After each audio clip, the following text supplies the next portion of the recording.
देखा जाए तो मुल्क में ऑलरेडी डॉलर की कमी हमें देखने को मिलती है कि हमारे मुल्क में डॉलर नहीं है, मईशत का कोई हाल नहीं है, बैसाखियों पे चल रही है। उसके साथ ही अगर देखा जाए तो यहाँ पे पीछे हमारे बहुत सारे भाई यहाँ पे लीगल और इल्लीगल डॉलर की ट्रेड करते हुए भी दिखाई देते हैं, यहाँ पे मौजूद हैं, वो कर रहे हैं।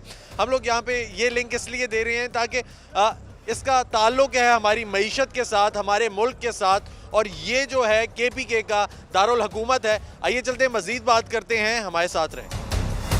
क्या तब्दीली आई है आपके शहर में? क्या आई है? हमारे शहर में यह है कि डॉलर 110 रुपए में था, अभी 255 रुपए में डॉलर। इस तरह तब्दीली खराब हो गई। तब्दीली खराब हो गई है। हाँ। क्या तब्दीली आनी चाहिए थी जो खराबी नहीं थी? मजदूर कैसे हैं भाई? खैरियत से? ठीक ठाक है भाई। मुझे ये बताएं कि तब्दीली आई है पिछले 10 साल में? कोई नहीं आई है यार। इमरान खान से बहुत ज्यादा महंगाई हो गई है ना यार। ये रश क्यों है?